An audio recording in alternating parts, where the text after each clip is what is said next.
The prosecution says the move is meant to help streamline instructions for the jury. Combs has pleaded not guilty to all charges.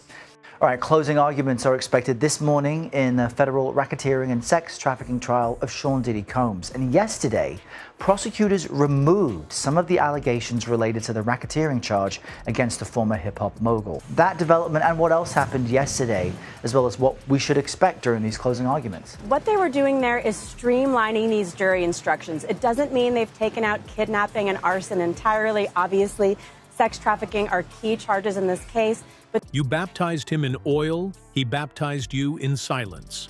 What does a line like that even mean? For one pastor, it became the chilling summary of his descent into a nightmare involving Diddy, velvet rooms, cameras, and a blurred line between faith and manipulation. What started as a call to provide spiritual guidance turned into something far darker. Stay tuned as we uncover the disturbing case of Witness 9 and the twisted rehearsals that destroyed his faith and life. Before we move on, I'd like to ask you a small favor. If you appreciate this content, please take a second to like this video and subscribe to the channel. Over 98% of you watch the videos without subscribing. It costs you nothing, but it makes a huge difference to us. So, did you click the subscribe button? Great. Thank you so much. Now, back to the video. Imagine this. This is a complicated case. These are complicated charges. A few of the interesting nuggets that I thought came out of this charging conference, which is really a very technical thing where they're deciding how to instruct the jury. They took out the attempted kidnapping, attempted arson,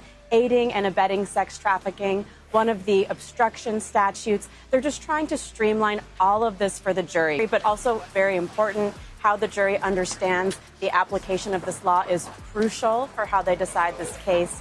But the prosecution made it clear that they believe that there's this core enterprise here at the... You're a pastor who's built your life on guiding others spiritually. Now, someone knocks at your door, figuratively speaking, and says a global icon, Sean Diddy Combs, wants your help.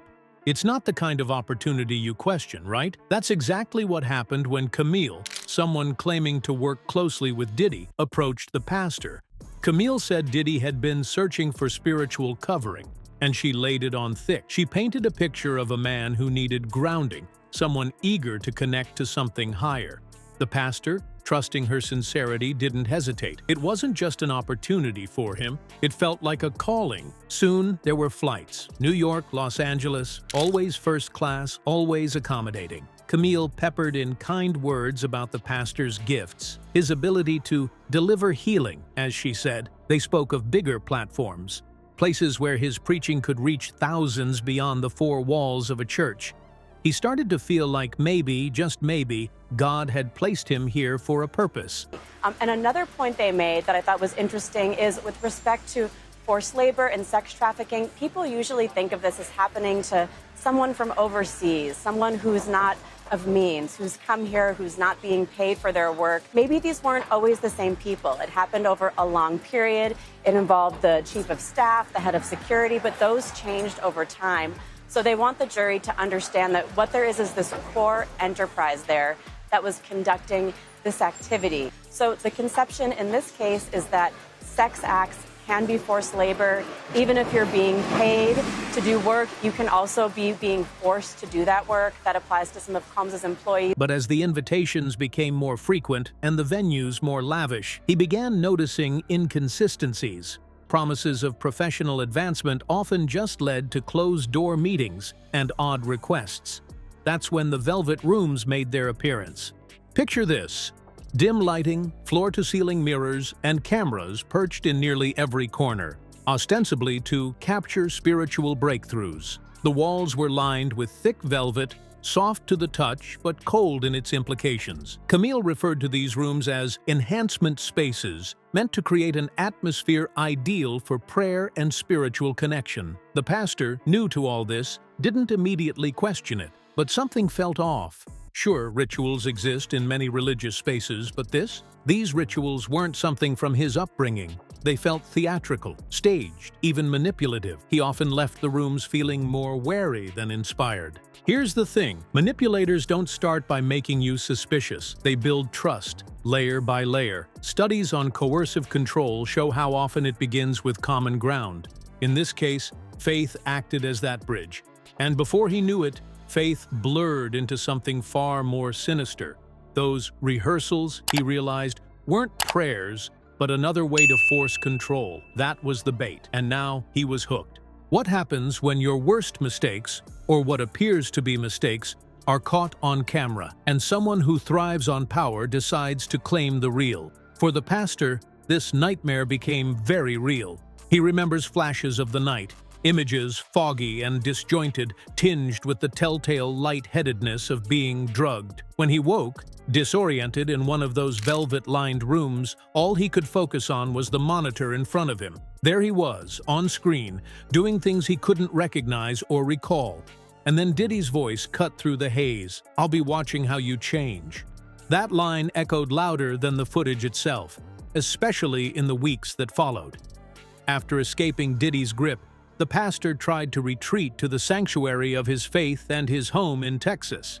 But the footage was a cruel tether, yanking him back into the nightmare every time he dared to breathe freely. Calls would come at odd hours, threatening, cryptic. Sometimes it was just silence on the other end. Texts would follow, insinuating that the footage could surface in the wrong places if the pastor didn't comply.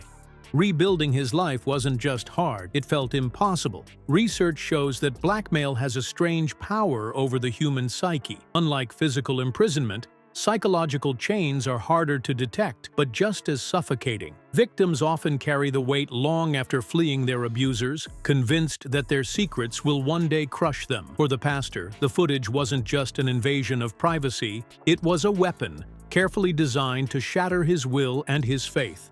Every moment he looked over his shoulder, every hour he spent anticipating the next message, he sank deeper into despair.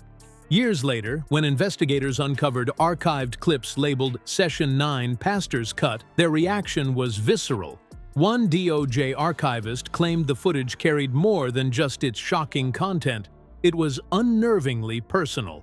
He described watching the screen, only to see his own lips silently moving in sync with the pastor's. It wasn't just about the visuals, it was the uncanny ability to draw you in, making you feel complicit. Those watching weren't just witnesses, they became part of the tragedy. And the pastor's battle wasn't just to escape the abuse, it was to keep his faith from being weaponized forever.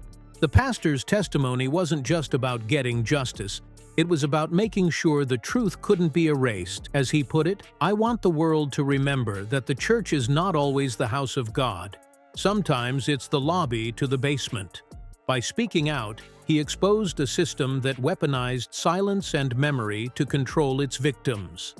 Abuse thrives in shadows, in the things left unsaid, and in this case, even in what was secretly recorded. The velvet rooms weren't built for salvation, they were for control. The question is, how many are still locked inside?